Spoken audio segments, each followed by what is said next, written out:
ልጅቷ እየነዳች እያለ አንድ ግራ የሚያጋባ ነገር ገጠማት። መንገዱ ላይ ምንም መኪና ባይኖርም ከፊቷ ያለው መኪና ግን በጣም ቀስ ብሎ ነው የሚሄደው። ኤማም እቤት በፍጥነት መድረስ ስለፈለገች ነዳጁን ረገጥ አርጋ መኪናውን ቀደመችው። ይህም ነገር የትራኩን ሹፌር አናደደው እና እሱም ፈጠን ብሎ ቀደማትና ከፊቷ መንዳት ጀመረ። ግን እንደ ቅድሙ ቀስ ብሎ ነበር የሚነዳው። ይህ ነገር ደግሞ ኤማን በጣም አናደዳት። ኤማ ምንም አይነት ችግር ውስጥ መግባት ስላልፈለገች አጋጣሚ ጠብቃ ትራኩን ድጋሚ ቀደመችው። ከዛም እያበረረች መንዳት ጀመረች።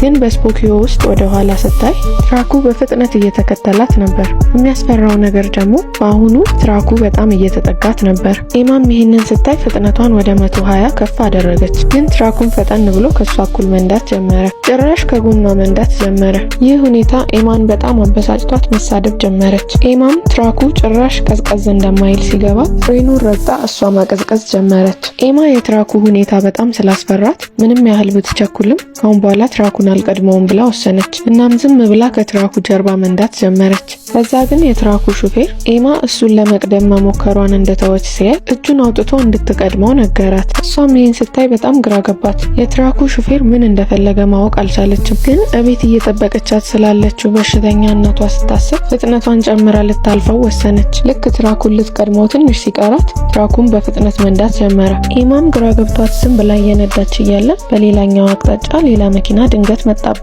ኤማም ደንግጣ ቶሎ ብላ ፍሬኑን ረገጠች። ከዛም ወደ መስመሯ ገብታ የመጣባትን አደጋ አመለጠች። ከዛም መኪናዋን መንገድ ዳር አቆመች። ድጋሚ መንዳት ከመጀመሯ በፊት ትራኩ ሩቆ እንዲሄድ ፈልጋ ነበር። እሱ ግን በቀላሉ የሚለቃት አይመስልም ነበር።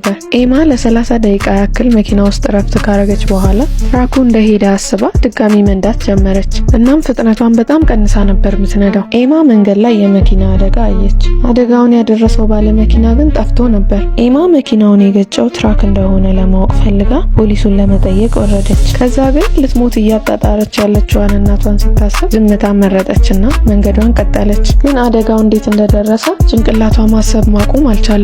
እንዲህ እያሰበች ትንሽ እንደሄደች ባልጠበቀችው ሁኔታ ትራኩ ከኋላዋ እየመጣ ነው። ትራኩን በጣም እየቀረባት ሲመጣ ኤማ በጣም ፈርታ ፍጥነቷን መጨመር ጀመረች። ከዛም በመካከላቸው ትንሽ ርቀት ተፈጠረ። ግን የትራኩ ሹፌር ሊለቃት አልፈለገም። በኃይል ክላክስ እያደረገባት ከኋላ ገጫት። በጣም ስላልገጫት መኪናዋን ገፋ ብቻ ነበር ያደረገው። ከዛ ግን ድጋሚ መጣና መታት። እየደጋገመ ሲገጫት ኤማ በጣም ፈራች። ሹፌሩ ካልገደላት ሚለቃት አይመስልም። ኤማም አደጋው ቦታ ያየችው ፖሊስ ትዝ ብሏት እንዲረዳት መኪናዋን አዙራ ወደሱ ለመሄድ አሰበች። ግን የትራኩ ሹፌር ሀሳቧን ያወቀው ይመስል ወደ ግራ ወደ ቀኝ እየተወዛወዘ ኤማ ወደ ኋላ መመለስ እንዳትችል አደረጋት። በዚህ አስጨናቂ ሰዓት ላይ ኤማ መንገድ ላይ ያለ አንድ ምልክት አየች። ከ5 ኪሎ ሜትር በኋላ ካፌ አለ። ይህን ማየቷ ተስፋ ሰጣት። እናም ለመፍጠን ነዳጇን መርገጥ ጀመረች። መንገዱ በበረዶ ስለነበር ፍጥነቷን በጨመረች ቁጥር ጎማዋ መንሸራተት ጀመረ።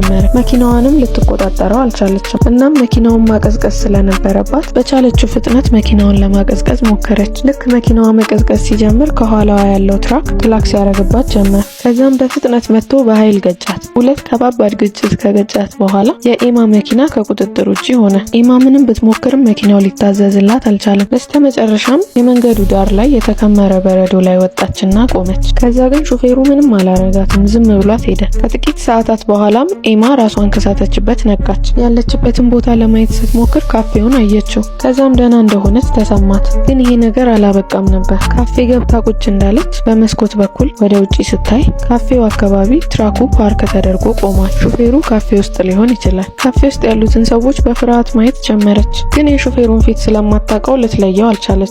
ለፖሊስ ለመደወል አስተናጋጇን ስልክ ጠየቀቻት። የተፈጠረባትን ነገር በሙሉ ነገረቻት። አስተናጋጇ ግን ችግር እንዳይፈጠርባት ፈርታ ስልክ አልሰጥሽም አለቻት። እሱም ሳይበቃት ካፌውን ጥላ እንድትወጣ ነገረቻት። ኤማ ማንም እንደማይረዳት ሲገባት ጠረጴዛ ላይ የነበረውን ቢላ ቀስ ብላ ወሰደች። አደጋ እንኳን ቢገጥማት ራሷን ለመከላከል ይሆናታል። ከዛም ውጭ የነበረው ትራክ መሄድ እንደጀመረ አየች። ሹፌሩ ካፌ ውስጥ አልነበረም። ነገሮች በደንብ እንዲረጋጉ ኤማ ካፌ ውስጥ ለ30 ደቂቃ ያህል ቁጭ አለች። ልትሞት ያለችውን እናቷን ለመጨረሻ ጊዜ ለማየት እያሰበች ከዚህ በላይ መቆየት እንደሌለባት ወሰነች። ከዛም ልክ ልትሄድ ስትል የፖሊስ መኪና መጣ። ኤማን ፈጠን ብላ እርዳታ መጠየቅ ጀመረች። ፖሊሱ ግን ሽጉጡን ሊያወጣባት ነበር። ቢላ ይዛ ስለሆነ ፖሊሱ ሌላ ነገር መስሎት እንደሆነ ገባት። ደንግጣም በፍጥነት ወረወረችው። ፖሊሱ ግን ሊያስጠጋት አልፈለገም። ለምን ፖሊስ ማጥቃት እንደፈለገች ጠየቃት። ይሄ ጥያቄ ኤማን እንድትደነባበር አደረጋት። ድንብርብር እያለች የምታወራውን አታውቅም ነበር እና ስለ ትራኩ ምንም አላወራችም ነበር። ፖሊሱም አይምሮዋን ያማታል ብሎ አሰበ። ኤማም ማንም የሚረዳት እንደሌለ ስታቅ መኪናዋ ውስጥ ገብታ አለቀሰች። ለመሄድ ከተዘጋጀች በኋላ የጣለችውን ቢላ ከመሬት ላይ አነሳች። ከዛም ወደ ቤት መንዳት ቀጠለች። እየመሸ መጣ። መኪናዋም ነዳጅ እየጨረሰ ነበር። ያንን ትራክ ድጋሚ እንዳታገኘው እየጸለየች መንገዷን ቀጠለች። ግን ጸሎቱ አልሰራም። ትራኩ ድጋሚ ከኋላዋ መጣ።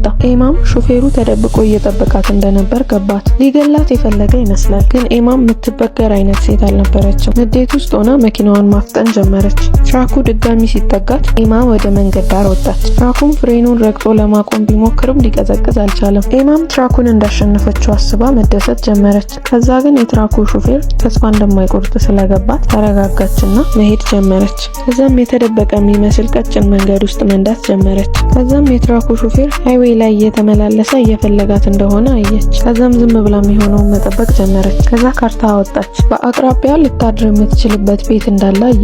ከዛም በደንብ እስኪጨልም ጠብቃ ወደዛ ቤት መሄድ ጀመረች። ግን እዛ ቦታ ስትደርስ ቤቱ ውስጥ ሰው እንደማይኖርበት አስተዋለች። ግራ ገብቷትም እያለ ትራኩ ድጋሚ ከኋላዋ መጣ። ወደ ኋላ የምትመለስበትን መንገድም ዘጋባት። ምንም አማራጭ የሌለበት ሁኔታ ውስጥ እንዳለች ስታይ የማምለጥ ሀሳቧን ትታ ከመኪናዋ ውስጥ መጥረቢያ አውጥታ ሹፌሩን መጣራት ጀመረች። ሹፌሩ ግን ይጫወትባት ጀመር። በተጠጋችው ቁጥር ይሄዳል፣ ስትጠጋው ይሄዳል፣ ስትጠጋው ይሄዳል። ይሄ ነገር ኤማን በጣም አናደዳትና እየተሳደበች መጥረቢያውን ወረወረችበት። ልክ መጥረቢያውንም እንደወረወረች ሹፌሩ ወደ ኋላ መንዳት ጀመረ። ኤማ መጥረቢያውን ድጋሚ ማንሳት ፈልጋ ነበር፣ ግን መኪናውን ነዳበት። ግን ኤማ ተስፋ አልቆረጠችም። ቢላዋን ይዛ ወደ መኪናው መጠጋት ጀመረች። ከዛም ሹፌሩ ጋር ስትደርስ ሹፌሩ የለም፣ ባዶ ነው መኪናው። ከዛም ግራ ገብቷት ቆማ እያለ ሹፌሩ በመኪናው በር መታት። ቢላዋንም ከወደቀበት ልታነሳ ስትል ሹፌሩ ቀድሞ አነሳው። ከዛም ያለምንም ማንገራገር ኤማን ወጋት። ኤማ ግን ቢላውን በፍጥነት ነጠቀችው። ከዛም የሹፌሩ እግር ላይ ሰካችው። ከዛም ሹፌሩ ቶሎ ብሎ ትራክ ውስጥ ገባ።